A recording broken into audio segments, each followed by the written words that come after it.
¿Qué tal, amantes del fitness? Soy Chisco Serra, entrenador personal y coach online. Hoy os traigo un nuevo vídeo que a priori me parecía un vídeo demasiado evidente, pero luego me doy cuenta de que no, de que en realidad es un tema que a veces lo damos por sentado, sobre todo los que llevamos ya tiempo, llevamos años dentro de la industria del fitness, dentro del mundo del gimnasio, para decirlo de una manera, pero que por otro lado hay demasiado público en general y sobre todo la gente inexperta o la gente nueva que se acerca al deporte de las pesas, al fitness, que tiene muchísima desinformación. Y por ese motivo quería hacer un vídeo que podríamos titular ¿Son malos los batidos de proteína en polvo? Ya sabéis que los batidos de proteína normalmente son usados o comúnmente son usados para ayudar al aumento de masa muscular. En este vídeo mi intención es hablaros sobre qué son los batidos de proteína en polvo, para qué sirven, cuáles son las mejores proteínas y también, para finalizar, cómo podéis comprobar la calidad de una proteína en polvo. En primer lugar, si hablamos de tipos de proteína en polvo, podríamos hablar que inicialmente la mayor parte de proteínas en polvo son derivados de la leche, concretamente del suero de leche. Pero también tenemos proteínas derivadas, proteínas vegetales, sobre todo ahora que está tan en boga todo lo que es la alimentación vegetariana y la alimentación vegana, proteínas derivadas del guisante, de la soja, del arroz y por supuesto también hay proteínas en polvo derivadas de la carne. Quizás estas últimas son las que menos se han utilizado o que menos éxito han tenido a nivel comercial. Sin duda, a nivel de efectos positivos en el desarrollo de la masa muscular, los que han tenido más aceptación y los que de alguna manera son más, ¿cómo lo podríamos decir? Los que dan mejores resultados, eso es lo que quería decir, son los derivados de la leche, concretamente los derivados del suero de leche. ¿Y por qué? Porque especialmente tienen uno de los aminoácidos, que es la leucina, que es el que de alguna manera promueve el anabolismo y promueve lo que es la construcción muscular. Os hablaré de ello. ¿Y qué beneficios tenemos o podemos obtener del consumo de proteínas en polvo? Inicialmente no es necesario, no es un suplemento imprescindible. De hecho, yo tengo mi propio gimnasio y cuando alguien se apunta al gimnasio no le recomiendo jamás batidos de proteína en polvo. Ahora bien, cuando alguien ya lleva un tiempo entrenando, ya tiene cierto nivel y su entrenamiento tiene la intensidad suficiente, entonces sí que es cierto que muchas veces necesitamos de alguna manera sustituir o complementar alguna de nuestras comidas con este tipo de batidos de proteína. ¿Y por qué ocurre esto? Ocurre porque tenemos una necesidad de aumentar la ingesta proteica, hay una demanda de proteína y muchísimas veces no somos capaces de obtener todas esas proteínas necesarias de lo que es la alimentación sólida. Por esa razón nos complementaremos, nos suplementaremos, podéis utilizar la palabra que prefiráis, complementar, suplementar, con los batidos de proteína en polvo para llegar a esos índices, a esos valores de proteína necesarios para promover ese desarrollo muscular. Como os decía, en estas ocasiones la proteína en polvo es un gran aliado para no tener que recurrir siempre a la proteína de una fuente proteica sólida. ¿Cuál sería entonces el mejor momento para tomar un batido de proteína en polvo? Especialmente en la comida previa al entrenamiento, es decir, hora y media, sería muy bueno utilizar el batido de proteína en polvo por la siguiente razón. Si hacemos una comida sólida, esa comida sólida necesita varias horas de digestión, el vaciado gástrico y el vaciado intestinal es lento y esa es una de las razones por lo cual en ese momento del día tomar una proteína en polvo de calidad nos sería muy beneficiosa porque todo ese tiempo de absorción y de digestión lo minimizamos. Además, a esa proteína, lógicamente, le podemos añadir también algún tipo de carbohidrato que también podría ser en polvo o que fuera un carbohidrato de una digestión fácil. Yo siempre suelo recomendar, y de hecho durante los últimos 5, 6 o 7 años, ya no lo recuerdo, mi comida previa al entrenamiento es proteína en polvo unida por ejemplo, a una crema de arroz, que también es en polvo. Como sabéis, la crema de arroz es una comida preparada para los bebés, pero que también nos puede ser muy útil para nosotros. ¿Por qué?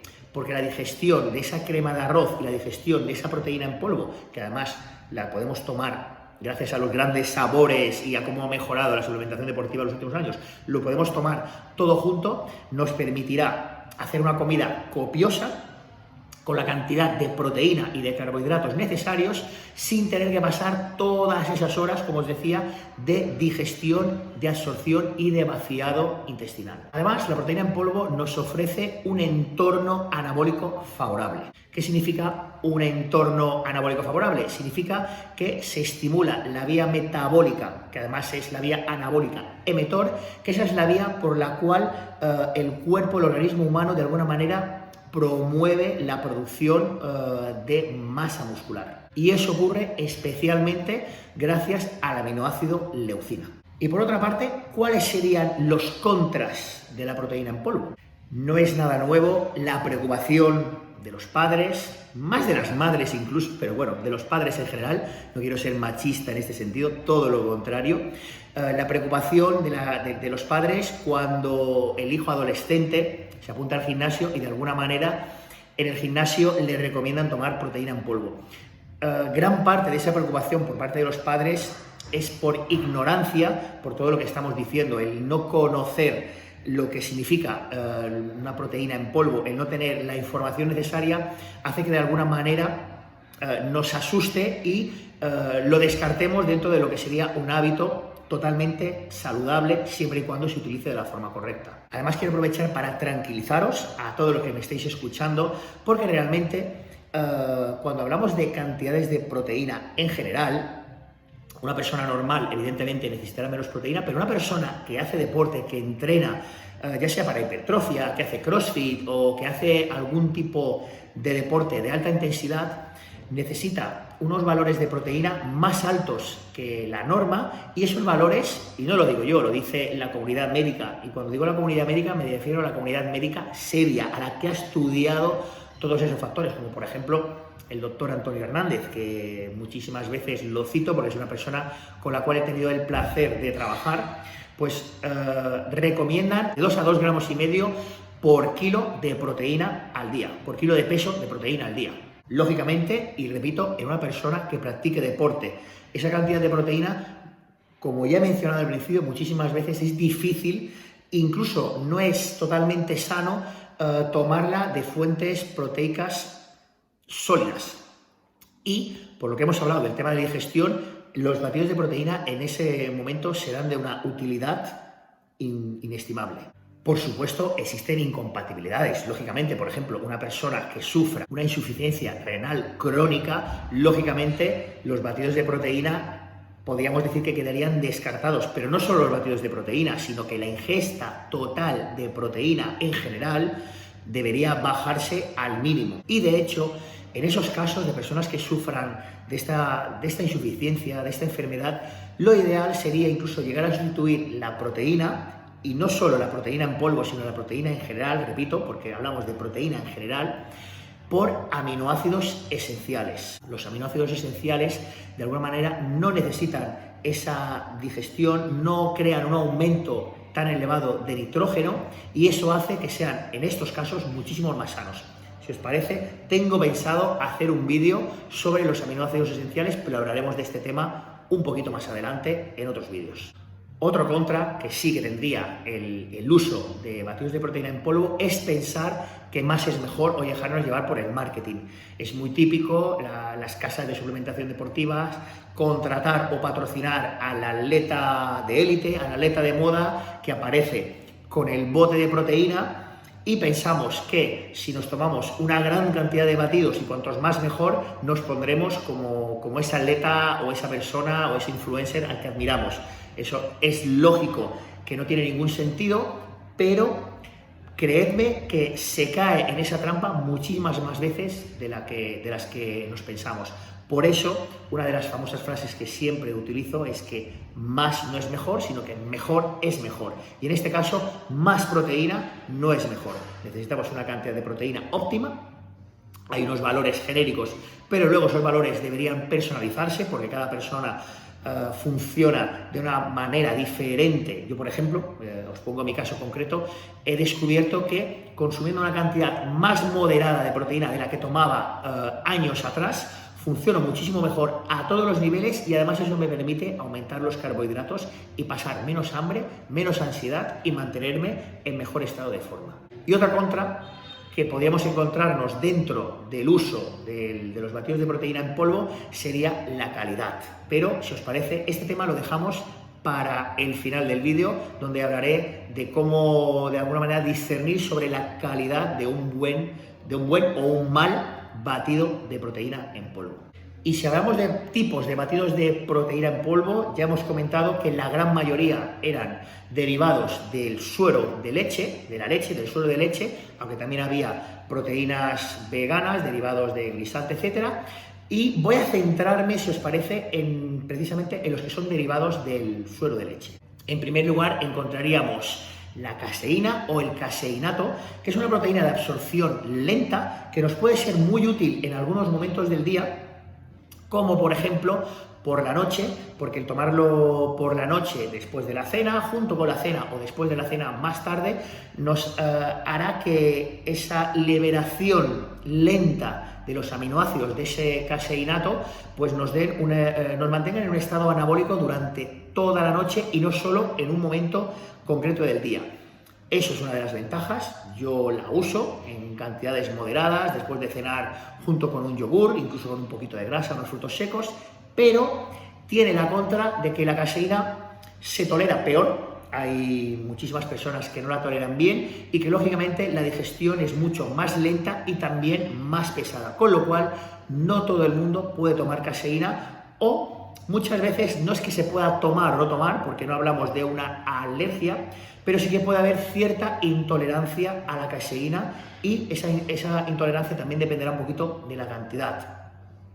Os pongo como ejemplo, yo puedo tolerar fácilmente 20 gramos de caseína, pero en cambio si me tuviese que tomar un batido de 50 gramos de caseína, que lo he probado, he visto que me notaba muy pesado, hinchazón, distensión abdominal y que al final todos los beneficios que yo quería sacarle a ese batido de proteína han sido casi más contras que beneficios, con lo cual no me ha merecido la pena.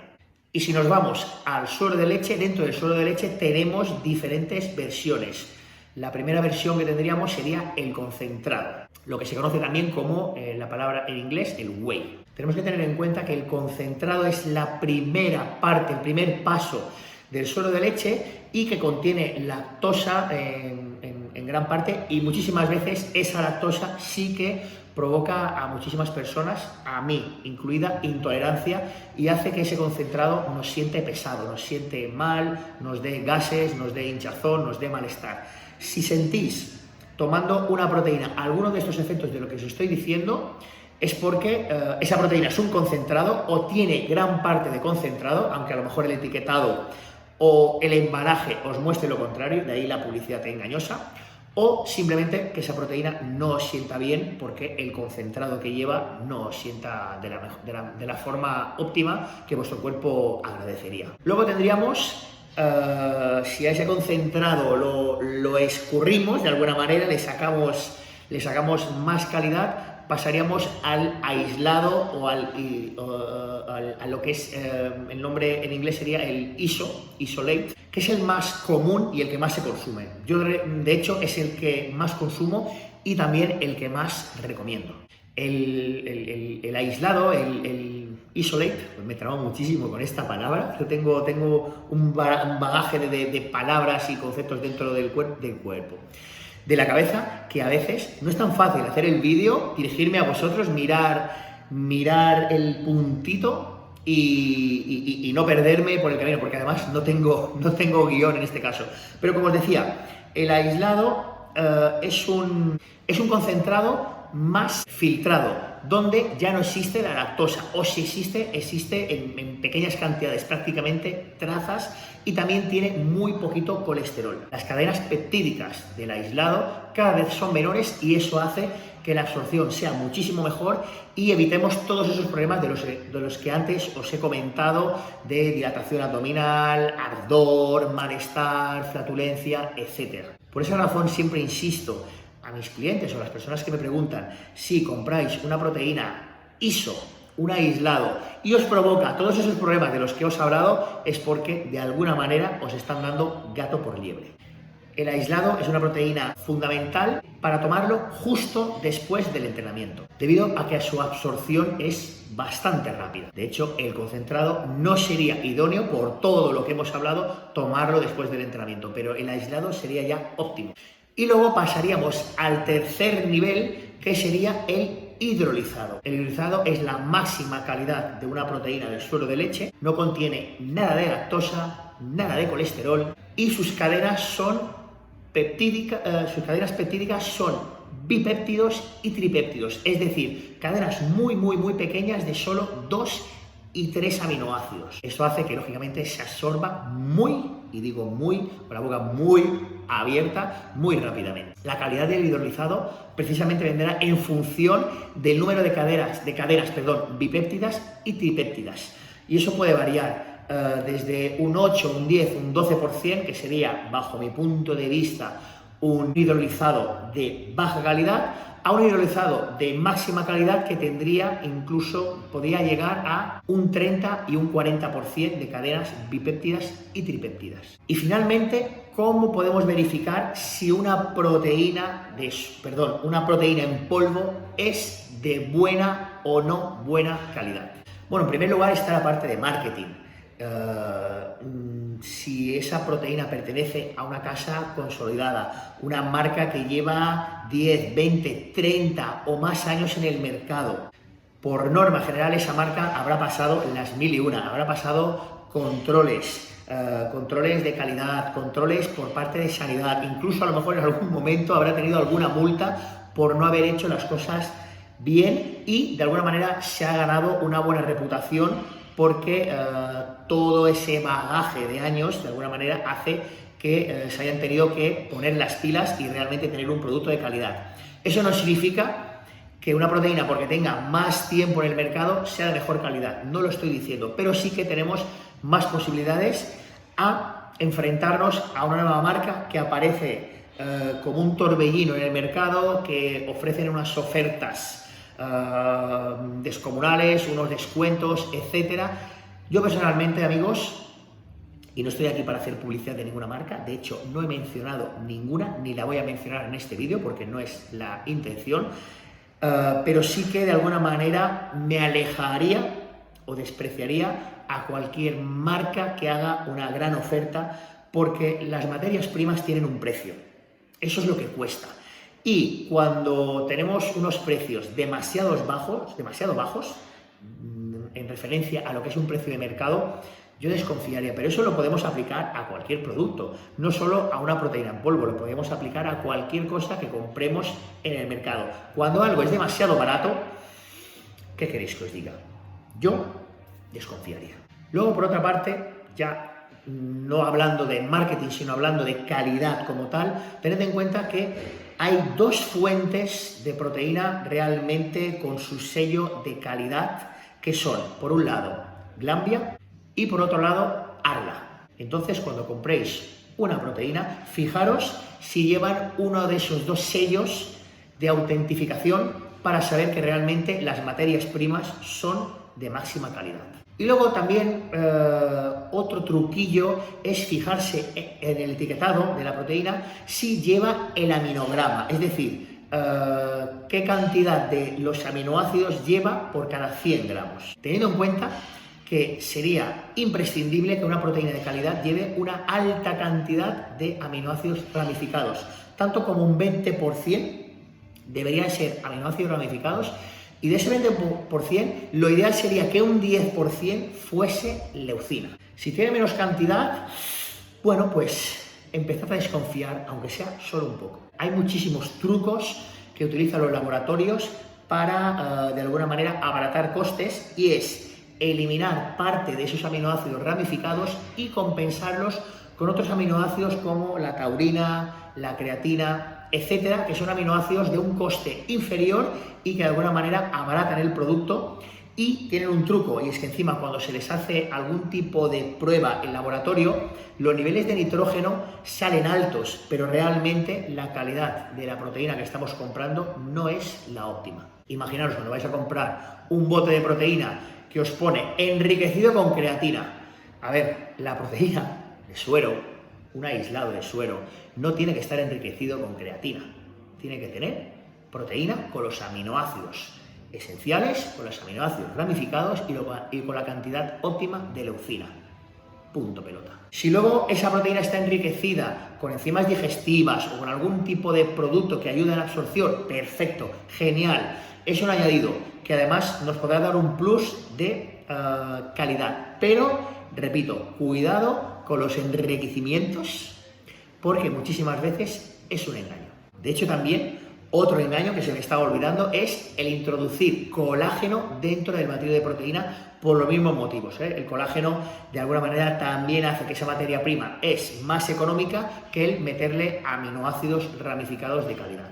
Así que ya sabéis, si hay alguno de esos indicios, desconfiad. Hay tantas marcas en el mercado que os podéis permitir el lujo de investigar un poquito y encontrar la que realmente ofrezca la calidad que promete. En conclusión, amigos, espero que en este vídeo simple, pero que a la vez creo que era necesario, aunque parecía inicialmente que no, quede claro, como os digo, que el uso de batidos de proteína en polvo, pues tanto en hombres, en mujeres, en deportistas, tiene su utilidad, son totalmente sanos, siempre y cuando se utilicen del modo adecuado. Un fuerte abrazo y os veo en el próximo vídeo.